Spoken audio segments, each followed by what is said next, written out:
Meus amigos e minhas amigas, novamente a cirurgia do trauma, professor João Ricardo. Hoje o assunto é choque. Colocou a mão na tomada e levou um choque? Não, é choque. Choque clínico, médico, é um estado de má perfusão tecidual.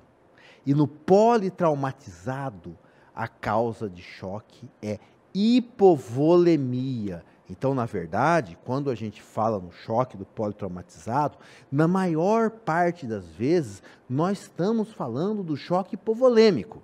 Ah, mas existem outros tipos de choque? Claro que existem. Mas, como é agudo, relacionado a uma energia cinética que dissipou-se, normalmente eu tenho rotura ou de vasos ou perda de sangue. E isso leva a esse estado de má perfusão tecidual. Na fisiopatologia do choque, eu tenho os mecanismos de compensação. Então, há uma tentativa muito grande de manter o débito cardíaco. Como? Taquicardia, vasoconstrição periférica. E essa vasoconstrição periférica é interessante, que antes de eu ter hipotensão, eu tenho aumento da pressão diastólica, fazendo com que há um achatamento da pressão. Ela fica convergente. Então, nós temos, por exemplo, uma pressão 110 por 100 é pior do que uma pressão 110 por 60.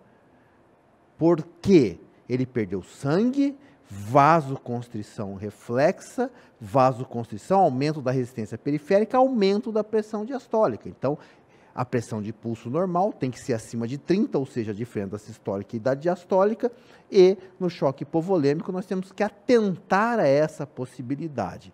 Lembra que quando eu tenho um sangramento persistente, esses mecanismos vão se prolongando. Então, taquicardia, diminuição da pressão de pulso, hipotensão, sem pressão nenhuma, morte celular.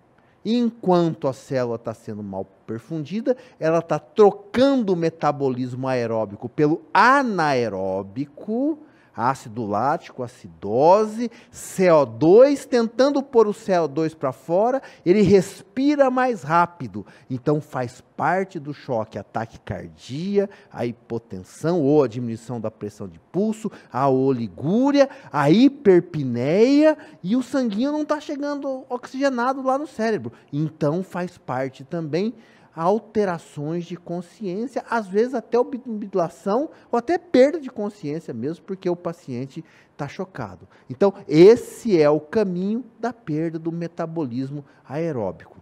Nosso paciente está taquicárdico, com a pele fria diaforética, aquele suor frio, redução do débito urinário, taquipneia, alterações do nível de consciência, que acontecem costumeiramente acima de uma perda de 40% da volemia, o que a gente chama de choque hipovolêmico grau 4.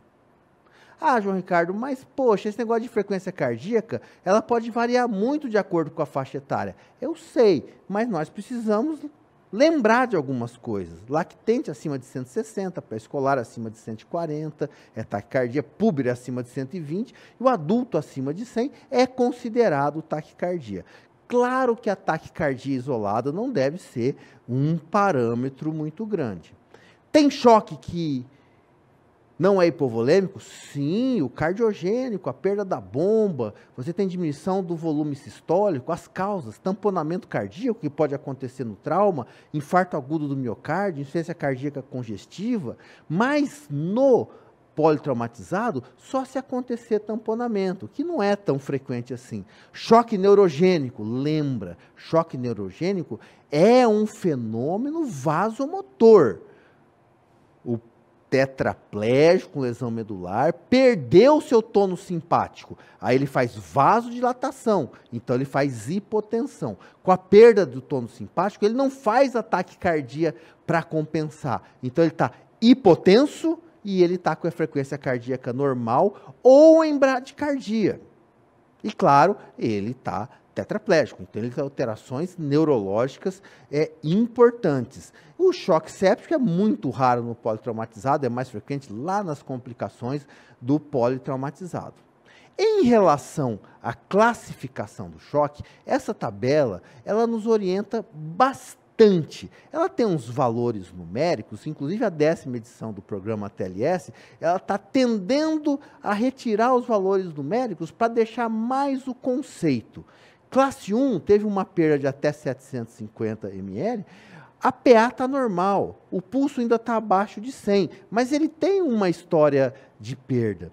Na classe 2, eu já tenho a pressão de pulso diminuída, então eu já tenho uma perda maior. Na classe 3, eu já tenho hipotensão. E esse dado é muito importante, porque se eu tenho classe 3 eu já tenho hipotensão, eu já preciso repor sangue. Mas é o sangue que dá para fazer a prova cruzada. Então, é o sangue tipo específico com prova cruzada. Já a classe 2 e classe 1, os cristalóides, caso a torneira não esteja aberta, não persista o sangramento, ela é capaz de compensar esse paciente. O classe 4, que ele já tem perda de 40% lá da sua volemia, nós temos já alterações de consciência, alterações do volume urinário, que ele não urina mais, ele está com pressão 0/0, ele merece O negativo ali imediatamente.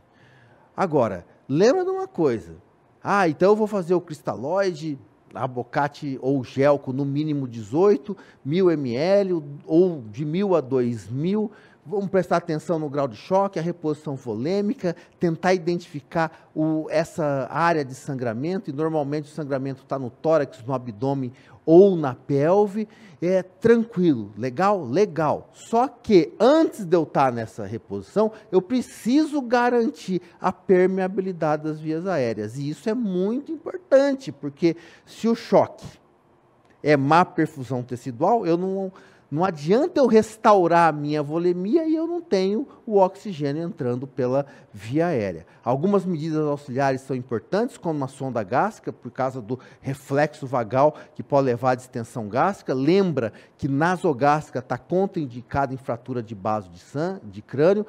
Sonda vesical para monitorizar a diurese, mas lembra também que eu tenho contraindicações, como suspeitas de trauma de uretra no trauma pélvico, que eu tenho que elucidar se realmente ele existe ou não. Confirmado, eu vou fazer outra medida, mas não confirmado, eu passo a minha sonda vesical. E identificando esse sangramento. Lembra que eu falei para vocês, olha, o sangramento, se ele não ficou lá na rua, ou seja, sangramento externo, ele está no tórax, no abdômen ou na pelve. TCE não leva a choque hipovolêmico. E isso é bastante importante. TCE grave, etc. Está chocado? Não, é dos TCE. Não, não é. Se ele tiver TCE e choque hipovolêmico, ele tem alguma fonte de sangramento. E esse sangramento está no tórax, no abdômen ou na pelve. E eu tenho que identificar como? Exame físico, auscultando o tórax, palpando o tórax, e o raio-x ajuda muito. Na pelve, identificando, fazendo a compressão pélvica, vendo se eu não tenho rotação ou encurtamento de membro, quer dizer, sinais de trauma pélvico, tendo, já coloco o meu lençol ali para tentar comprimir esse sangramento. E no abdômen, que no paciente instável hemodinamicamente, eu preciso saber muito se não tem sangue dentro da cavidade peritoneal. E as melhores maneiras são com o ultrassom FAST, que é aquele ultrassom específico, pericárdio, espaço de Morrison à direita, subfrênico esquerdo e lá na pelve, no fundo de saco. Então, eu preciso diagnosticar isso. Então, tórax e pelve merecem raio-x, mas o abdômen, eventualmente, além da suspeita clínica, eu preciso lançar mão do ultrassom FAST ou do lavado peritoneal diagnóstica. Vamos repor o nosso cristalóide com os acessos venosos, mínimo número 18, na criança um pouco diferente, porque o calibre, e se você não consegue pegar uma veia de uma criancinha até 18 anos, eventualmente uma punção óssea ali pré-tibial, que é extremamente adequada. Vamos fazer a tipagem sanguínea, já deixar colhendo exames laboratoriais, mas nós não precisamos de exame laboratorial nem dosagem de hematócrito de hemoglobina para indicar sangue. O que indica sangue é o classe do choque, e lembra, o classe 3 é sangue específico com prova cruzada, o classe 4 é o sangue O negativo, e a importância é muito grande da gente parar esse sangramento. Não adianta eu ficar repondo a volemia, e aí eu vou ter também determinados problemas, porque eu estou repondo só a série vermelha. Ah, mas você pode repor concentrado de plaqueta, você pode repor plasma fresco congelado para fatores de coagulação. Correto, isso eu utilizo após 10 unidades de transfusão, é a transfusão maciça.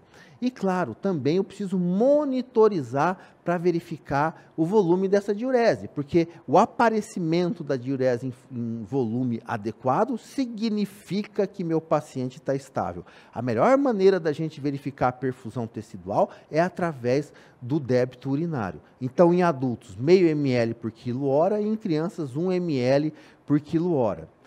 E fazendo essa reposição naquele paciente que estava chocado, a gente estabelece a resposta que ele teve. E esse é um conceito assim bastante legal e bastante importante, porque ele pode ter a chamada resposta rápida, ele pode ter a resposta transitória, ou ele não tem resposta nenhuma. O que significa isso?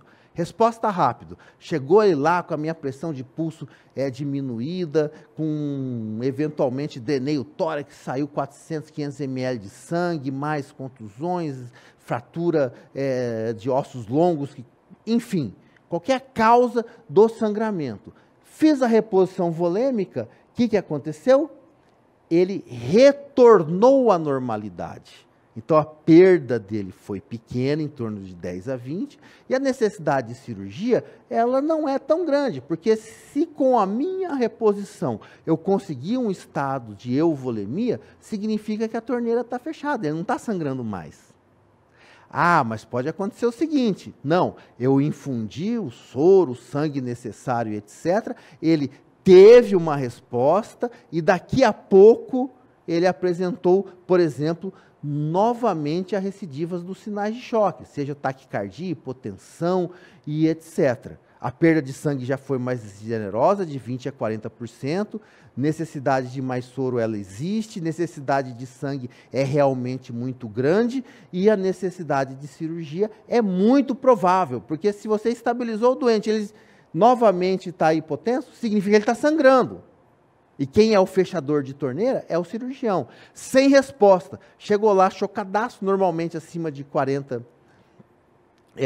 de perda volêmica. Você repôs a volemia, não adiantou, porque você está sangrando, gente.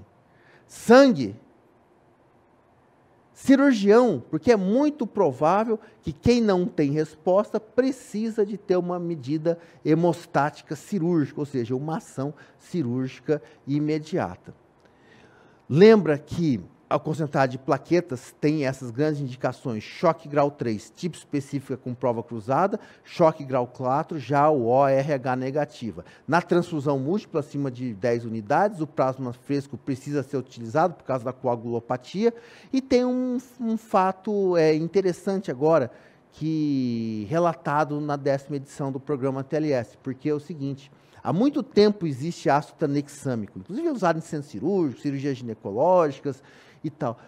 E havia alguma especulação da utilidade deles na atenção do politraumatizado como tratamento do choque. E parece que existe alguma evidência de fazer o ácido tranexâmico via venosa na primeira hora de trauma, lá no evento, ainda no resgate pré-hospitalar, parece que tem aí uma resposta adequada.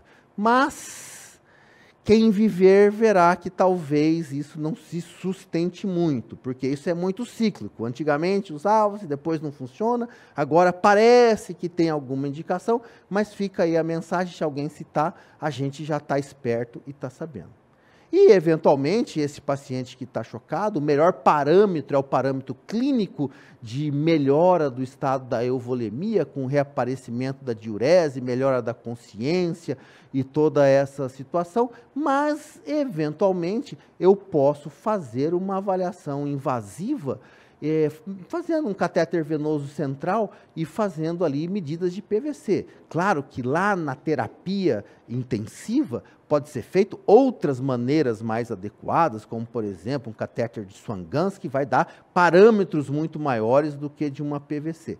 Mas, olha só, se nós tivermos uma PVC inicialmente alta, de repente esse paciente que está chocado, ele DPOC, ou ele fez uma reposição, uma vasoconstrição muito generalizada, ou ele recebeu uma reposição volêmica muito rápida, muito grande, ou foi usado vasopressores, como por exemplo pode ser usado lá no choque neurogênico. Agora, se a PVC está baixa, que é o mais comum da gente ver no politraumatizado, ou ela continua baixo, significa que ele continua tendo perda volêmica. Isso é importante. Se eu tenho uma PVC que aumentou muito rápido, estava em um determinado parâmetro, ou nós fizemos uma reposição volêmica muito adequada, quer dizer, aumentou rapidamente, ou a função cardíaca dele não está dando conta daquele volume. E se eu tenho um aumento excessivo da PVC, que acontece, por exemplo, no choque cardiogênico, a gente pensa nessa possibilidade também, de uma hipertransfusão, na disfunção cardíaca, que é a insuficiência cardíaca, que a PVC vai estar realmente muito elevada, ou então na possibilidade de um tamponamento cardíaco ou pneumotórax. Mas esse quadrinho aqui, essa última linha, serve mais de crítica para a gente, porque se ele está com tamponamento cardíaco e com pneumotórax, o que eu estou fazendo, funcionando veia central e medindo PVC? Eu já tinha que ter resolvido esse problema lá no item B, não é verdade? Por que eu deixei passar um pneumotórax? Mas, eventualmente, passa desapercebido, ou era um pneumotórax pequeno, eu coloquei no ventilador, lá no CTI já, e ele fez um pneumotórax hipertensivo por causa da ventilação mecânica, então aí eu tenho uma possibilidade de eu ter aí uma PVC realmente elevada. Mas, gente, temos que lembrar também alguns probleminhas, algumas peculiaridades. Primeiro, nos idosos, que ele tem alterações fisiológicas e menos respostas. Às vezes o idoso, ele não faz ataque cardíaco como um jovem. Então nós temos que ter uma atitude mais agressiva. Agressiva não é sair batendo no idoso, é fazer uma reposição volêmica adequada, se antecipar às necessidades que ele tem de sangue e ser muito generoso em indicar procedimentos cirúrgicos, porque às vezes ele não vai tolerar um sangramento persistente por tanto tempo quanto um paciente jovem, porque as reservas fisiológicas dele já são exauridas. Outros são os atletas de alta performance, que ele tem um volume sanguíneo aumentado, com débito cardíaco imenso, e a frequência cardíaca dele é muito baixa. Dizem que o Pelé, na Copa de 70, tinha frequência cardíaca 40. Então, se ele chegasse politraumatizado com uma frequência cardíaca 80, provavelmente é um ataque cardíaco enorme para ele, que numa pessoa normal é considerado. Sem contar nos usuários de marca-passo, medicamentos beta-bloqueadores, tem que ser levado em consideração também para que a gente observe essas situações e analise o nosso doente dentro do contexto que ele está inserido. Mas, gente, lembre de uma coisa em choque, que é a grande mensagem que fica quando a gente faz um atendimento do choque hipovolêmico.